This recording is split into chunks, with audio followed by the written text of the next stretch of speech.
An old man walked the city. He was resting wearily on a cane as he walked, and he was searching the city's flower beds. Whenever he saw a tulip, he would stop, raise the cane above his head, bring it down in a sharp arc, and destroy the offending flower. And then, as if nothing happened, he would simply start walking again, searching the city's flower beds for tulips and destroying them wherever he found them. He was destroying tulips because he was mad at them. It was 1637, and the bubble had just burst on Tulipmania, a period of wild speculation over the simple tulip in the Dutch Republic that had left a wake of ruined lives and fortunes. It is history that deserves to be remembered. The history of the cultivation of the tulip begins in the Persian Empire, most likely around the 10th century. The blossoms were usually red, but occasionally would appear as white or yellow. Tulips are mentioned by Omar Khayyam, a famous Persian mathematician, astronomer, and poet. He wrote, "What thou 'tis fair to view this form of man, I know not why, the heavenly artisan, has set these tulip cheeks and cypress forms to deck the mournful halls of earth's divan." Historical records for the tulip are difficult to locate, as the flower may have been mistakenly identified or labeled by botanists unfamiliar with it. Part of the flower's charm was how quickly it could mutate or change color. Similar to apples, tulips have inherent variability, which means that they don't necessarily appear like their parent flower. A tulip plant can be grown from either seeds or buds, but a seed forms a flowering bulb after 7 to 12 years. Since it can take several years for the new plants with their unique colors to show, there's the potential for a delightful surprise. A botanist wrote in 1597 about the tulip, "Nature seems to play more with this flower than with any other that I do know. This ability to change, some believed, showed the flower was blessed by the attention of God." Tulips bloom in April and May in the northern hemisphere, and then from June to September the plant is dormant and bulbs can safely be uprooted and moved. So purchases, at first, occurred during these months. The trade was tied to a natural schedule. The tulips we have today may not look like the tulips grown in Persia, Turkey, and later the Dutch Republic. For example, tulips with long petals were favored by early Ottoman botanists and artists.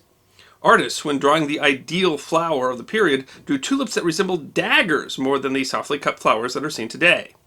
In fact, this ideal was impossible to maintain, as the closer the petals came to each other, the less pollinators could assist the tulip in propagation.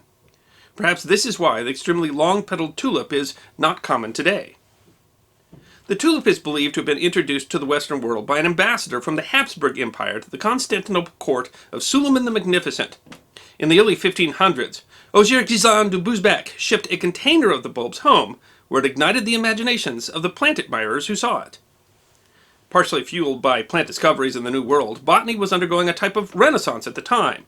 Plants were being experimented with by physicians in order to determine what, if any, healing properties they may have possessed. Monarchs and other wealthy nobles planted vast gardens, seeking not just useful, but also beautiful and novel plants for their properties. The tulip was a perfect fit for the age, despite the fact that no practical use for the flower could be found. Attempts were made to develop the tulip into a delicacy to be eaten, but it didn't catch on. Some innovative physicians ground up and boiled the tulip, touting it as a cure for gas or uncomfortable bowels, but that also failed. The tulip has little to no scent, and some believe that proved the flower to be moderate and chaste, moral virtues highly prized by the Calvinists, Catholics, and other Christians of the era. Carolus Clusius, a physician and director of the Imperial Botanical Garden of Vienna, took some of the tulip bulbs with him when he relocated to the University of Leiden in the Dutch Republic. Clusius planted the plants in his new garden and became possessive of the tulips he grew, noting fascinating mutations. Some of these colorful mutations were labeled broken by botanists. Broken tulips are also called bizarres at the time, or when the solid color of the petal is crossed by lines or streaks of white or yellow, causing a beautiful change from a single color flower. Clusius and his contemporaries had no idea what caused the mutation, but were fascinated both by its beauty and seeming randomness.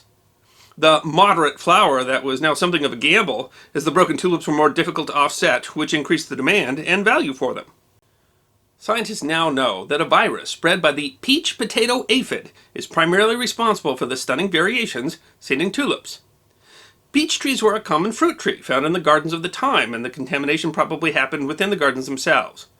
Since they didn't know what caused the mutations, gardeners tried to artificially coax the flowers to break by using plaster from walls or pigeon dung as fertilizer. Others attempted to put pigmentation directly into the soil, praying that the plants drew the color up into their stems and then into the petals. When these methods didn't work, The gardeners would approach the fortunate owner of the mutated tulips and ask for cuttings from them. "Sell us your flowers, name the price, and we'll pay it," hobby botanist begged Clusius. He declined and would not be moved by any amount of money. He knew he would most likely not be able to replicate his extraordinary collection. Undeterred, the covetous gardeners organized a night raid into Clusius's gardens and stole the best ones they could find. After the theft, Clusius, according to contemporary historians, lost courage and the desire to continue their cultivation. However, he continued his correspondence with botany enthusiasts throughout the world and is credited with being the father of all the beautiful gardens in the Dutch Republic. The thieves lost no time spreading the bounty throughout the Republic. The stolen flowers of Clusius began something of a tulip renaissance, and the obsession with broken and rare tulips continued.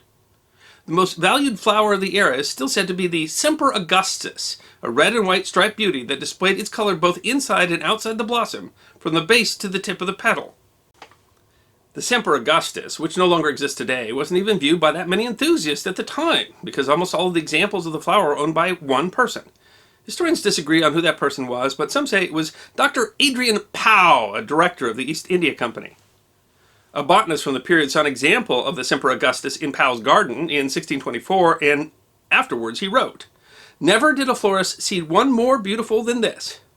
Like Clusius before him, Pow refused to sell the flowers. Some collectors offered 13,000 florins, or the cost of a home, for the rare find. The increased demand for the rare and beautiful tulips caused their prices to skyrocket. Some collectors were selling their businesses to buy the flowers. A groom was said to have accepted a single tulip as a dowry for his bride. Everyone from the butcher to the baker was getting into the trade. A burglar was said to have sold his tools to purchase tulips. Tulips were big business. When the demand outpaced production, tulip bulb transactions were changed from exchanges for money for bulbs to promissory notes or a promise for delivery of bulbs in the future.